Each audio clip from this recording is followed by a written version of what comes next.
Bana b'Imana ni muhumure. Dore amasomo tugiye kuzirikanaho kuri iki cyumweru cya 29 tariki 18 Ukwakira 2020. Isomo rya mbere niryo mu gitabo cy'umuhanuzi Izayi umutwe wa 45 umurongo wa mbere n'umurongo wa 4 kugeza ku 6. Uhoraho abwiye atya Sirusi uwo yisigiye amavuta y'ubutore, ngushyigikirije ukuboko kwanjye kw'iburyo kugira ngo amahanga yose nyacishe bugufi imbere yawe, kandi ngo ngukingurire inzugi maze imiryango ikinguke imbere yawe. Koko rero Yakobo umugaragu wanjye na Isiraheli nihitiyemo yatumye nguhamagara mu izina ryawe. Nkwita izina nubwo utanzi, ni njyewe Uhoraho, nta wundi ubaho uretse njye, nta yindi mana ibaho. Nagukenyeje umukandara kandi utanzi, kugira ngo urasirazuba kimwe n'iburengerazuba bamenye kuretse njye ibindi ari ubusa. Iryo ni ijambo ry'Imana. Zaburi ni ya 96. Nimwegurire Uhoraho Imana yacu ikuzo n'ububasha. Nimuririmbire Uhoraho indirimbo nshya, nimwamamaze ikuzo rye mu mahanga n'ibyiza bye mu miryango yose. Kuko Uhoraho ari igihangange, akaba akwiye rwose ibisingizo, n'indahangarwa isumba imana zose. Uhoraho niwe waremye ijuru. Nimwegurire Uhoraho imiryango y'amahanga, nimwegurire Uhoraho ikuzo n'ububasha, nimwegurire Uhoraho ikuzo ry'izina rye. Nimwunamire Uhoraho isesuyeho ubutagatifu, nimuvuge mu mahanga muti Uhoraho ni umwami. Imiryango yose ayicira urubanza rutabera. Nimwegurire Uhoraho Imana yacu ikuzo n'ububasha. Isomo rya kabiri niryo mwaro ya mbere Pawulo mutagatifu yandikiye Abanyatesaloniki umutwe wa mbere umurongo wa mbere kugeza ku 5. Njyewe Pawulo na Silivani na Timote kuri kiliziya y'Abanyatesaloniki yibumbiye ku Mana Data no kuri Nyagasani Yezu Kristo, tubifurije neza n'amahoro. Iyo tubibutse mu masengesho yacu ntiduhwema gushimira Imana kubera mwebwe mwese. Duhora twibuka ibikorwa byiza n'ukwemera kwanyu n'imiruho muterwa n'urukundo rwanyu, n'ukuntu mwiringiye umwami wacu Yezu Kristo mudatezuka imbere y'Imana umubyeyi wacu. Bavandimwe nkoramutima z'Imana, tuzi neza ko muri mubo yatoye. Koko rero inkuru nziza tubamenyesha ntabwo yabagejweho mu magambo gusa, ahubwo twayamamaje dushize amanga, twishingikirije ububasha butyaye bwa Roho Mutagatifu. Iryo ni ijambo ry'Imana. Ivanjili yanditswe na Matayo umutwe wa 22 umurongo wa 15 kugeza ku 21. Muri icyo gihe abafarisayo baragenda bajya inama yo gufatira Yezu ku magambo avuga. Nuko bamutuma abigishwa babo n'abaherodiyani. Baramubaza bati, mwigisha, tuzi kuvugisha ukuri kandi ukigisha inzira y'Imana ntacyo wikanga, kuko udatinya amaso y'abantu. Nuko rero tubwire uko ubyumva. Ese guha Kayizari umusoro biremewe cyangwa si byo?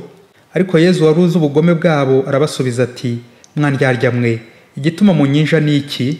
Nimunyereke igiceri mutangaho umusoro. Bamuhereza idenari. Nuko arababaza ati, iri shusho n'ibyanditsweho ni ibyande? Bati, ni ibya Kayizari. Nuko Yezu arababwira ati, ibya Kayizari mubisubize Kayizari, n'iby'Imana mubisubize Imana. Iyo ni Ivanjili ntagatifu. Bana b'Imana, kiliziya umubyeyi wacu duteguriye amasomo aryoshye cyane kuri iki cyumweru, aho tugiye kuzirikana ku gitekerezo remezo kigira kiti ubutegetsi buturuka ku Mana. Mu ngingo ebyiri z'amazina, niwe mugenga na nduwawe. Izina rya mbere niwe mugenga. Imbere y'iri zina dushatse twashyiramo umwami, tugasigara twibaza tuti ni umwami wuhe? Ni Kayizari cyangwa ni Imana? Ese Kayizari n'Imana bakorana bate? Mu bigereranyo bine, isi, umuryango, urugo, umuntu, tujye kurebera hamwe igisobanuro cy'ubutegetsi buturuka ku Mana kandi ko ariyo mugenga. Kayizari ahagarariye ubutegetsi bwa leta, la politique, mu gihe kiliziya yari ihagarariye ubuyobozi bw'Imana. Icya mbere, isi. Mu mibare hari icyo bita element de l'ensemble. Hari ikintu kibumbye, ariko hari ibindi bikiri imbere bizingiyemo imbere bikigize. Uko niko isi dutuye hamwe n'ijuru ari ibya Nyagasani. Uko niko leta cyangwa igihugu na kiliziya biri ku isi, isi y'Imana. Ari kiliziya, ari igihugu, byose ni iby'Imana. Uko niko umuryango ushobora kuba mugari, umubyeyi ashobora kugira abana babiri, umuto n'umukuru, umuhungu n'umukobwa, umwana witwara nabi n'umwana witwara neza. Bombi nawe umubyeyi umwe aba agomba kubakunda no kubafasha akabarera neza bagakura. Uko niko umugabo n'umugore mu rugo rumwe, nk'umwe yitwa umutware undi akitwa umufasha.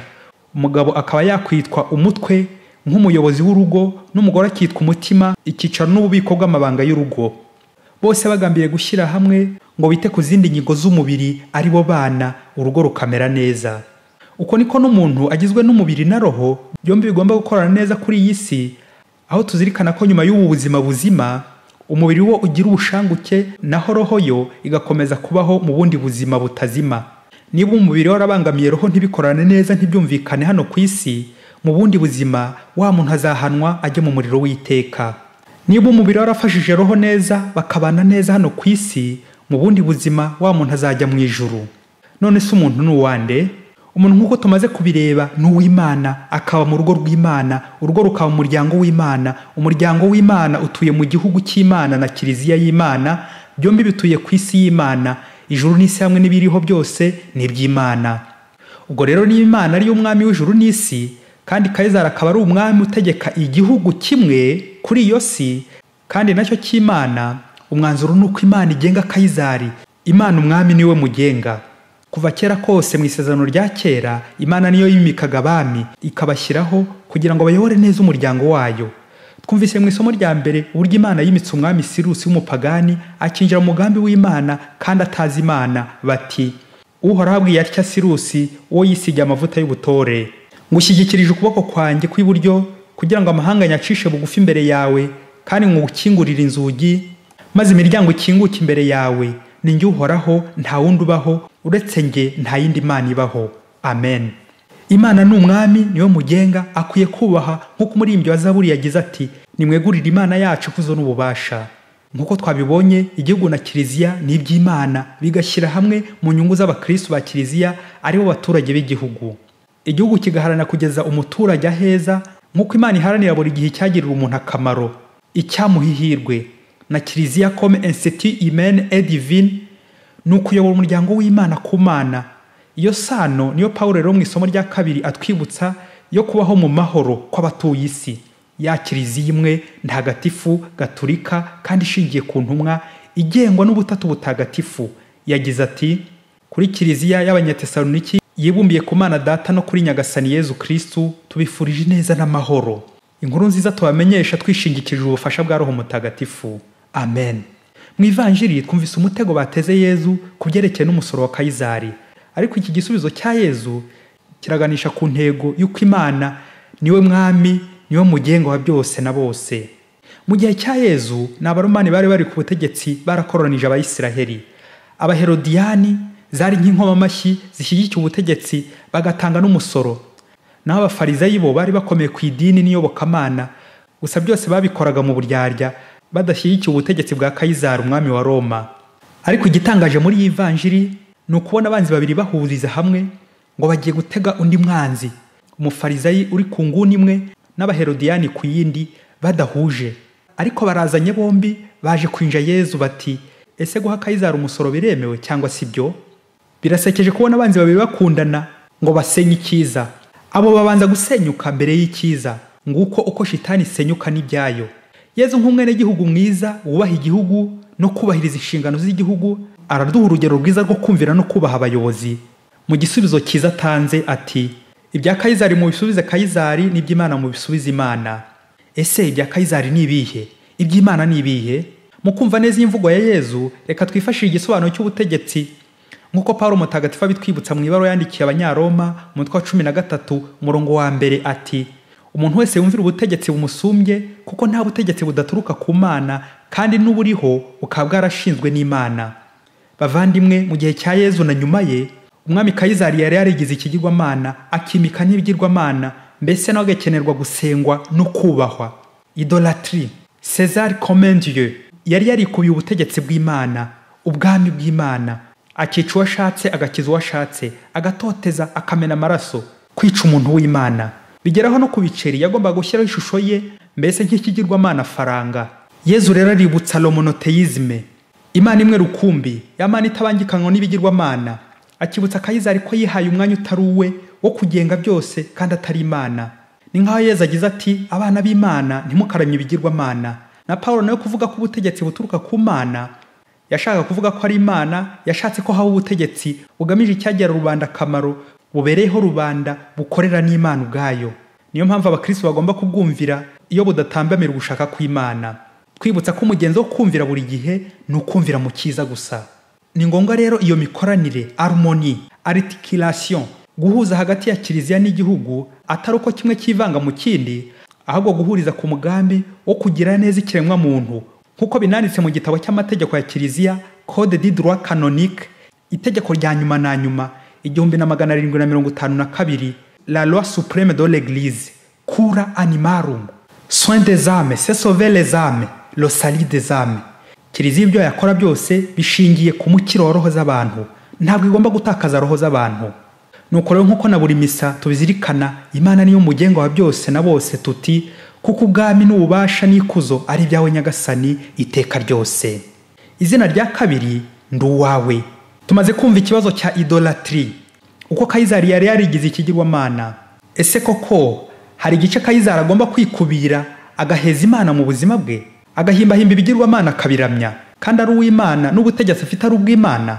Kuba umuyobozi yahemukira Imana, kuba habaho za kudeta, kuba abantu bakwicana, ntibivuze ko Imana itabifiteho ububasha. Ntibivuze ko tugomba kugenza uko dushatse kuri iyi si, kandi nayo ari iy'Imana.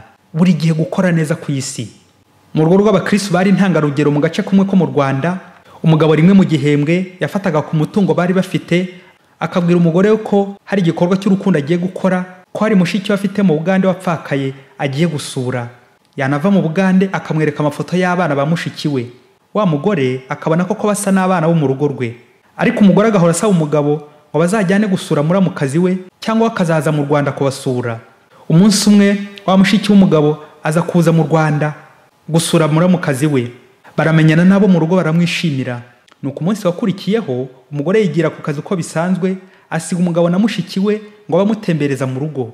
Hashize akanya gato umugore agarutse mu rugo aje kureba imashini yo ku kazi yari yibagiwe mu cyumba, ahita asanga ngo wa muramukazi we niwe washashe uburiri bwe, aryamanye n'umugabo we. Umugore araturikararira yibaza ibyayo mahano. Nuko n'agahinda kenshi aza gukura amafoto yose y'aba bana basa nabe, ngo nabo kwa mushiki we da, kandi arabo byarana n'uwo mugore. Umugore biramubaza cyane, yibaza ukuntu umutungo wabo washiriye mu Bugande. Guhera ubwo muri ako gace, iyo babonye abagabo baba bagiye muri icyo gihugu, bahita batangira kuvuga ngo bagiye kwa bashiki babo. Hari ndetse abagabo bamwe baheze kwa bashiki babo, abandi bamariye imitungo y'urugo ngo bagiye gusura bashiki babo. Ye baba we, mugabo, mbega mushiki wawe, muvyeyi, ese ko Kayizari yari afite ifaranga ryari ririho ishusho ye, nta kigirwamana nawe washyirishijeho izina ryawe ukacyandikaho ngo uyu ni musaza wanjye, uyu ni mushiki wanjye, uyu ni umwana wanjye, kandi ari indaya yawe, ari inshoreke yawe?